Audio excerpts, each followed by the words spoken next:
Un cordial saludo para todos. Nos reunimos para hacer la lección divina de este 21º domingo del tiempo ordinario del ciclo A. En el nombre del Padre, del Hijo y del Espíritu Santo. Amén. Invoquemos al Espíritu Santo. Oh Espíritu Santo, amor del Padre y del Hijo, inspírame siempre lo que debo pensar, lo que debo decir, cómo debo decirlo, lo que debo callar, cómo debo actuar, lo que debo hacer para gloria de Dios, bien de las almas y mi propia santificación. Espíritu Santo, dame agudeza para entender, capacidad para retener, método y facultad para aprender, sutileza para interpretar, gracia y eficacia para hablar. Dame acierto al empezar, dirección a progresar y perfección al acabar. Amén. Iniciamos con el primer paso, que es la lectura, la cual tomamos del Evangelio según San Mateo, capítulo 16, versículos del 13 al 20. Mateo 16, 13 al 20. Llegado Jesús a la región de Cesarea de Filipo, hizo esta pregunta a sus discípulos: ¿Quién dicen los hombres que es el Hijo del Hombre? Ellos dijeron: unos que Juan el Bautista, otros que Elías, otros que Jeremías o uno de los profetas. Díceles él: ¿y vosotros quién decís que soy yo? Simón Pedro contestó: tú eres el Cristo, el Hijo del Dios vivo. Replicando Jesús le dijo: bienaventurado eres Simón, hijo de Jonás, porque no te ha revelado esto la carne ni la sangre, sino mi Padre que está en los cielos. Y yo a mi vez te digo que tú eres Pedro, y sobre esta piedra edificaré mi iglesia, y las puertas de la Hades no prevalecerán contra ella. A ti te daré las llaves del reino de los cielos, y lo que ates en la tierra quedará atado en los cielos, y lo que desates en la tierra quedará desatado en los cielos. Entonces mandó a sus discípulos que no dijesen a nadie que él era el Cristo. Continuamos con el segundo paso, que es la meditación.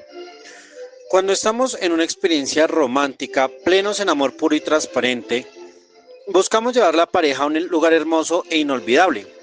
Podríamos imaginar en aquel novio que lleva a su novia a contemplar el mar, caminar sobre un monte alto y precioso, visitar jardines espléndidos o quizá ir a un sitio en el campo para descansar en medio de los árboles, animales exóticos o solo con el ruido de la naturaleza. Quizá esa novia que conduce a su amado a visitar un río, ver un amanecer en tierra plana o llana, vislumbrar un atardecer. Y en la actualidad, más que los hoteles, también se ofrecen cabañas, glamping, senderos o lugares que solo tienen la intención de ser temporales para generar momentos de desconexión con la rutina. Hay una intención específica: tener un encuentro de amor. Estos encuentros de amor generalmente se realizan por algo muy específico: celebrar un cumpleaños, vivir un aniversario o anunciar una gran noticia, que puede ser la boda, la llegada de un bebé o un ascenso laboral, entre otras buenas noticias.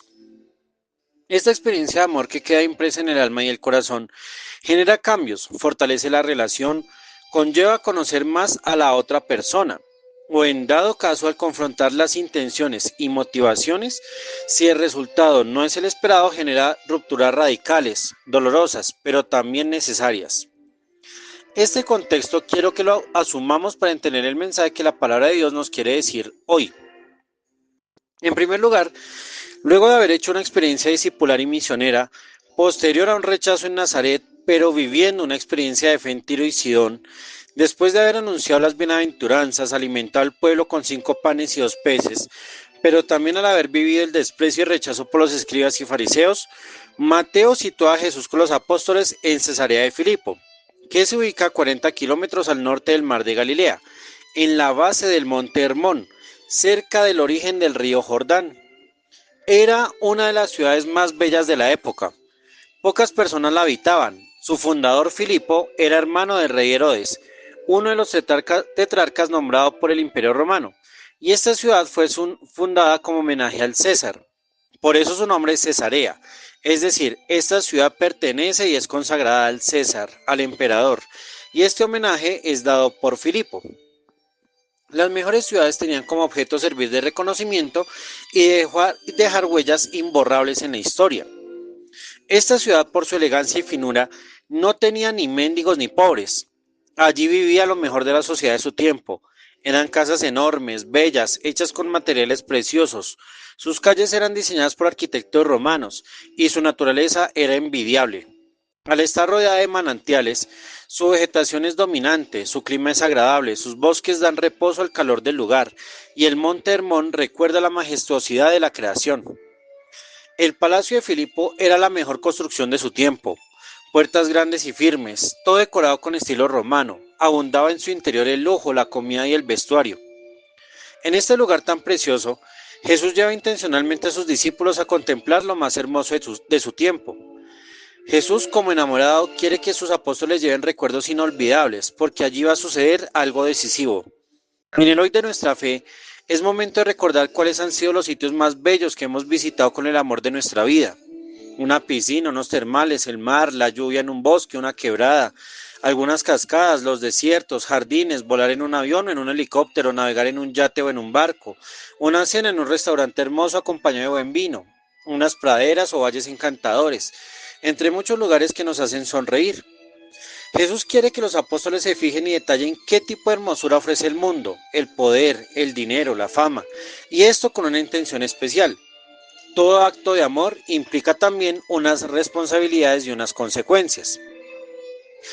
Es en Cesarea de Filipo, luego de haber caminado por toda la ciudad, donde hace Jesús una pregunta fundamental.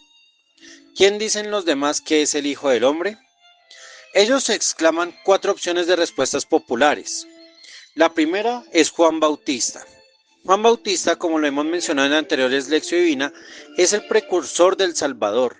Para este momento él ya ha muerto, y Herodes, al igual que muchos de sus coterráneos, pensaban que Juan había resucitado en la figura de Jesús, ya que se admiraba su predicación y su forma de hacer milagros.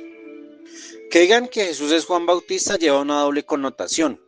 Por un lado es un elogio dado que en Juan se veía la presencia de Dios, es el más grande de los nacidos de mujer, es la voz que clama en el desierto, es el pregonero de justicia, la voz que anuncia el querer de Dios y no tiene miedo de denunciar a cada persona su culpa y su pecado. Pero se queda corto ya que se olvida que fue Juan quien bautizó a Jesús en el Jordán, lo ha señalado como el cordero que quita el pecado del mundo. La segunda respuesta es Elías. Elías para el pueblo judío es el profeta que aún falta por venir.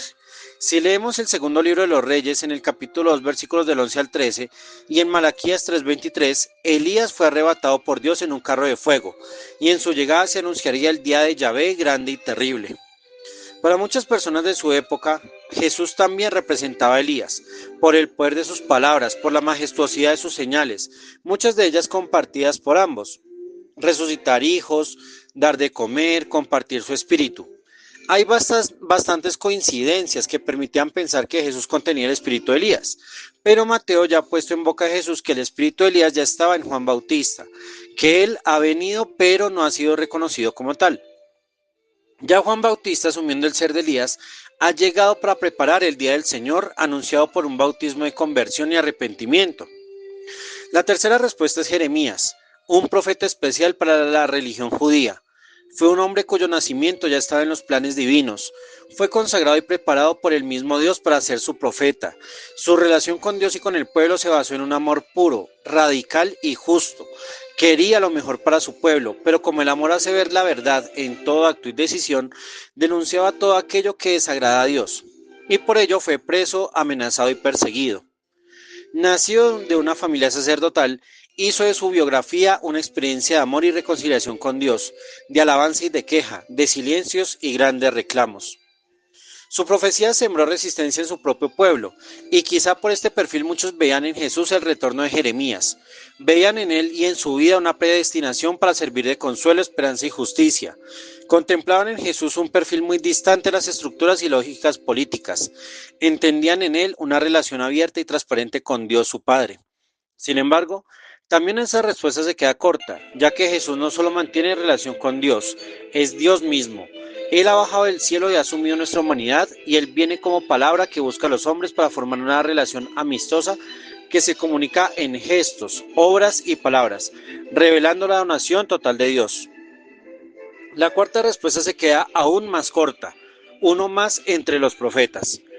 Por la experiencia comunicada por Mateo, la profecía se agotó en Juan Bautista. Los anuncios quedan cancelados con la llegada de Jesús. Después de Jesús, el don de la profecía se adhiere a una nueva misión, la evangelización, en el anuncio del reino de Dios. Estas respuestas reúnen y sintetizan la primera experiencia apostólica en que se construía la identidad de Cristo en la comunidad primitiva, luego de muchas controversias y debates que fueron culminados con los concilios de Nicea y Constantinopla en el siglo IV. La comunidad entendió, a la luz del Espíritu y de la Palabra, que Jesús es el Cristo, el Mesías, verdadero Hijo de Dios, verdadero hombre que ha dado su vida para salvarnos.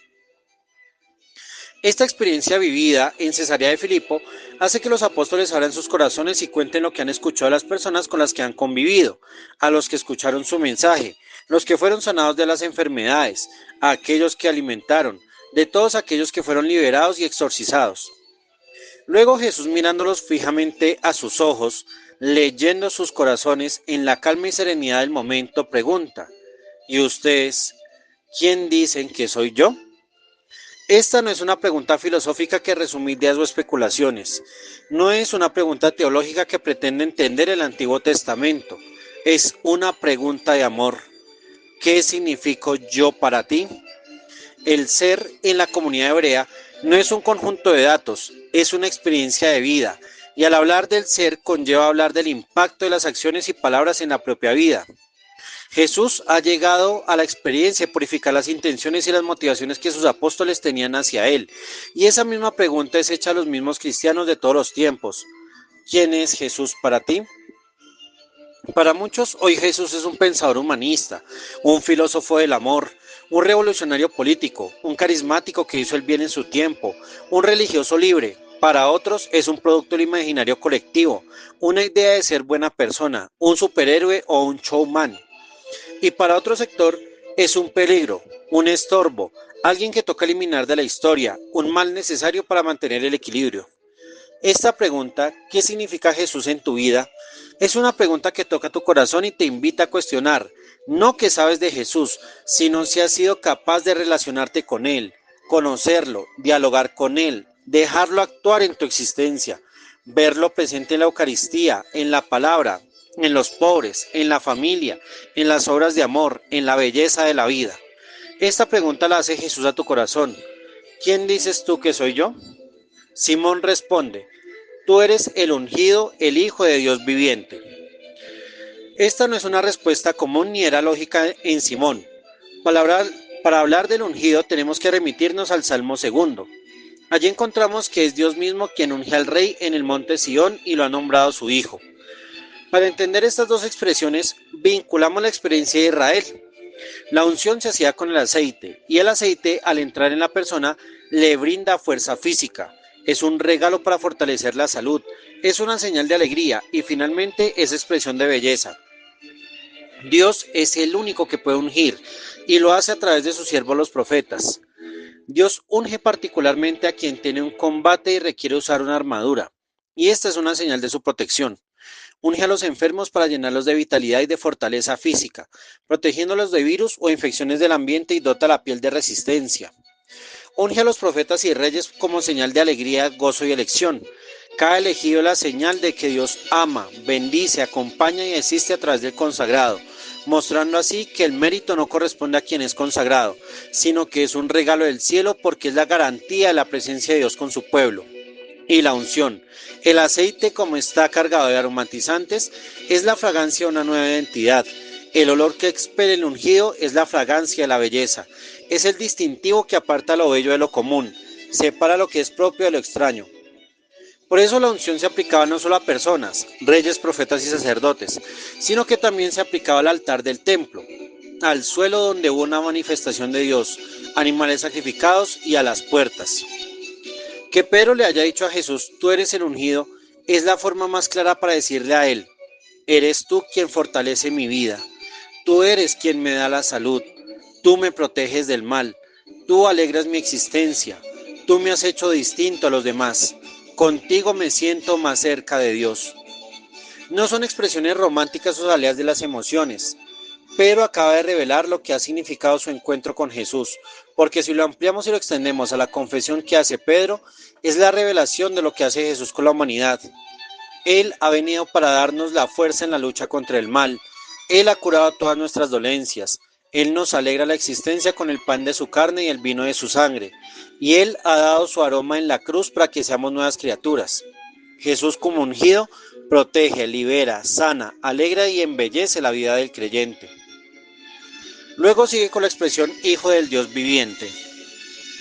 Decir que alguien es hijo no es una cuestión de familia o de línea de sucesión consanguínea. Ser hijo de alguien es parecerse no solo en lo físico, sino también en adoptar sus acciones, actitudes y aptitudes. Por ejemplo, cuando alguien dice, es que tú caminas igual que tu papá, tu voz es la misma de tu mamá, te ríes igual que tu padre, cocinas idéntico a tu mamá, entre otras expresiones, al escuchar esto se nota una identidad compartida. Hay una tradición que refleja la presencia y continuación de un legado. En ese sentido, decir hijo de Dios es lo que equivale a entender, hace lo mismo que hace Dios. ¿Qué hace Jesús? ¿Qué hace también Dios? Amar y entregarse. Y estas acciones de amar y entregarse se reflejan en las enseñanzas, en los hechos de amor, en promover la libertad y la dignidad del ser humano, en sanar las heridas y dolencias, en construir una felicidad que no depende de lo externo, ni de lo material ni de los poderes. Simón ve en Jesús lo que Dios puede hacer en una persona. Por eso le expresa con la sencillez acompañada de profundidad de fe que es el Hijo de Dios viviente.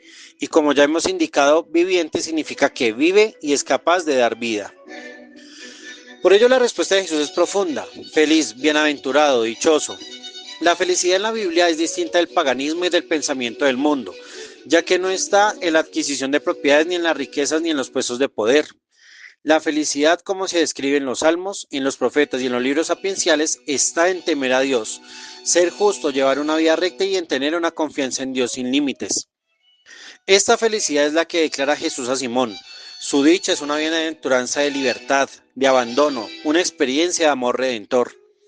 Por eso nosotros estamos también llamados a hacer de nuestra vida una experiencia de amor donde Jesús diga que tú eres feliz, que ya cumpliste el propósito de tu vida. ¿Cuál es el propósito de la vida? Tener el encuentro con Dios mismo. Esta verdad no le fue revelada a Simón por carne ni sangre, sino por el Padre que está en el cielo. Cuando se cumple el propósito querido por Dios, viene una nueva identidad. El nombre de piedra en griego, Petros, Petra, no existía antes de Cristo. En cambio, en Israel sí era común el nombre de Cefas, Kefas. La piedra tenía un valor simbólico y hermoso en los hebreos, ya que recordaba la alianza de amor entre Dios y su pueblo, pues en piedra fue escrita la ley. Es la piedra la materia base que sirve para la construcción del altar, simbolizando la escalinata que asciende al cielo, y además es la piedra el elemento de defensa y protección ante el peligro. Con una piedra David venció a Goliat. Jesús le da una nueva identidad a Simón. Tú eres Pedro, tú eres piedra, eres el signo de la nueva alianza. En ti se va a crear la nueva ley que es la ley del amor, del servicio, de la libertad y la dignidad humana. En esta piedra se edificará mi iglesia. Es la iglesia de Jesús, no la de Pedro. Jesús quiere una nueva comunidad, un nuevo pueblo que tendrá como eje la persona de Pedro. Hay algo muy especial, las puertas del Hades. El lugar de los muertos se pensaba como un escenario de corrupción física, de descomposición, y ellos imaginaban que atacaba la belleza de la vida. Por eso los cementerios y tumbas se colocaban fuera de las ciudades para que no afectaran ni incidieran en la belleza, salud y vitalidad de los residentes de cada sitio. Ahora, la ciudad más fuerte no era la que tuviera el mejor ejército ni en número ni en calidad, sino en la dureza y resistencia de sus murallas y de sus puertas. En la antigüedad, y muy pocas ciudades conservan este sistema, las ciudades se construían dentro de las murallas y solo había una o máximo dos puertas si la ciudad era grande. Debería tener mínimo 4 puertas, una ubicada en cada punto cardinal si así lo permitía su geografía. Por las puertas de la ciudad se examinaba si era segura, fuerte, próspera y habitable. Lo mismo ocurría con las fuerzas del bien y del mal, de la vida y de la muerte. Las puertas del cielo son angostas, es muy difícil entrar por allí. En cambio el maligno tiene sus puertas grandes, abiertas, accesibles, cómodas y llamativas. La muerte no es solo el fenómeno biológico, es también la perdición, el no tener sentido de vida, no contar con una dirección que construya identidad. Ante la iglesia de Jesucristo, las puertas de la muerte y de la perdición no la someterán. Continúa también otra imagen que debemos analizar con mucho cuidado.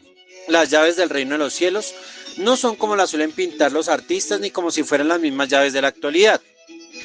Las llaves no son las que conocemos, que son placas metálicas pequeñas para llevar en el bolsillo, ni las cerraduras eran los tradicionales agujeros que al insertar una lámina con cierta figura, al girarla abre la puerta. Estamos equivocados en ese sentido, pero no por nuestra culpa, sino porque así lo han retratado los artistas a lo largo de la historia. De hecho, si miramos en la Escuela Santa Sede del Vaticano, cuenta con 2 llaves cuyo diseño es posterior a la modernidad, pero antes no era así. Volvamos a la imagen de la puerta. Entre más grande, gruesa y resistente era la puerta, mayor era su conservación, cuidado y eficacia. Si imaginamos una puerta grande de 2 a 5 metros de alto, de 3 a 10 metros de ancho, ¿cómo era su sistema de apertura? Las películas que reflejan el mundo griego, romano, persa, babilónico e inclusive el indio, y sin dejar de lado los filmes sobre el medioevo, las puertas eran cerradas por un tronco grueso y dependiendo de la altura y longitud puedan ser dos o más troncos.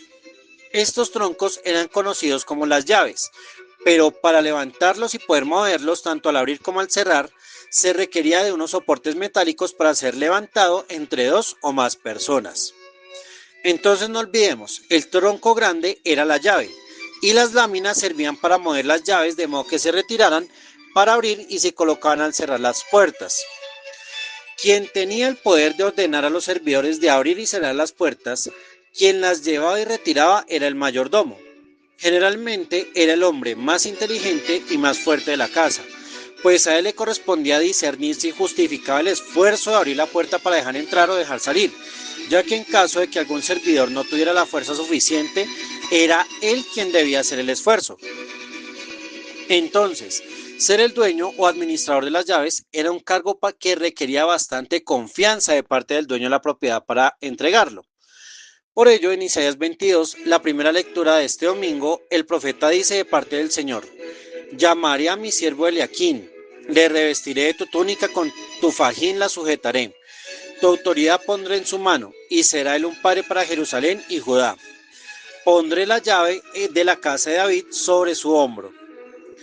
Nadie coloca en la actualidad unas llaves sobre los hombros, sino que se llevan en las manos. Colocar las llaves en los hombros equivale a decir, en esa época antigua, lleva sobre tus hombros los troncos que son para abrir y cerrar las puertas. Reuniendo esta contextualización, entendemos que las llaves son maderos, son los troncos destinados para soportar la presión de las puertas. Entonces Jesús le está entregando los maderos con los que él, en su hombro, administrará la iglesia del Señor, conduciéndonos a entender el martirio de San Pedro. Pedro fue clavado en dos maderos, los mismos maderos en los que murió Cristo, y él con su martirio abrió las puertas de la iglesia como Cristo abrió las puertas del cielo a toda la humanidad. Saber atar y desatar en el cielo es, por tanto, cargar con el madero como lo hizo Jesús, con la conciencia de saber que es el amor la fuerza necesaria para abrir y cerrar estas puertas. En el pensamiento de los rabinos, atar y desatar es un símbolo de poder y autoridad legal, atar lo que es del pecado y desatar al alma que busca el encuentro con Dios. Por ende, el mandato expreso para todos los discípulos es no decir a nadie que era el Cristo, ya que no es una transmisión de ideas o experiencias, es dejar que cada uno en su individualidad tenga la capacidad de encontrarse con Él, ya que está en su intención dejar que su iglesia sea el medio donde los demás puedan decir por convicción: tú eres el Cristo, el Hijo del Dios viviente. Dirijamos nuestra oración a Dios Padre Celestial. Padre misericordioso, gracias te damos por la experiencia de amor que has querido construir con nosotros. Hoy nos confrontas para afirmar quién es Jesús, qué ha significado su presencia en nuestro mundo. Como Pedro queremos afirmarte que es Él quien nos ha salvado. Sus palabras llenan de alegría la jornada, sus acciones nos devuelven el don de la salud, su entrega nos libera del pecado, es su aroma el que queremos llevar al mundo entero. Ayúdanos a ser esa piedra que revitalice tu alianza, ser esa pieza que construye tu iglesia y así poder llevar las llaves de tu reino como signo de fortaleza, servicio y sabiduría. Amén. Contemplemos este evangelio. Cierra tus ojos y vuelve a la escena del evangelio. Camino con Jesús en Cesarea. ¿Cómo discierno lo que ofrece el mundo y lo que viene de Dios? Escucho a Jesús. ¿Qué dices tú de él? Escucho a Jesús que dice: tú eres Pedro. ¿Cómo asumo mi identidad como administrador de la gracia de Dios? Asumamos nuestro compromiso de vida por medio de la acción. Acciones de Jesús. Confronto mi relación con Él. Acción con Jesús. Asumo mi nueva identidad. Acción para Jesús. Confieso que es el Hijo del Dios viviente. Ahora, de forma personal o comunitaria, profundicemos el Evangelio de hoy. Lectura: ¿qué me dice el texto? Meditación: ¿qué quiere decir el texto? Oración: ¿qué le digo a Dios desde el texto? Contemplación: ¿Cómo me adhiero existencialmente al texto? Acción. ¿Qué debo hacer según lo encontrado en el texto? Aprovechemos esta forma de orar para profundizar y escudriñar lo que Dios nos quiere decir en el hoy de nuestra fe. Conectémonos con su amor y vivamos con autenticidad lo que hemos recibido. Culminemos la lección por medio de la Santísima Virgen María. Salve Reina de los cielos y Señora de los ángeles, salve raíz, salve puerta que dio paso a nuestra luz. Alégrate Virgen gloriosa entre toda la más bella. Salva gracia doncella, ruega Cristo por nosotros. Amén. Que el Señor misericordioso nos bendiga, nos guarde de todo mal y nos lleve a la vida eterna, en el nombre del Padre, del Hijo y del Espíritu Santo. Amén.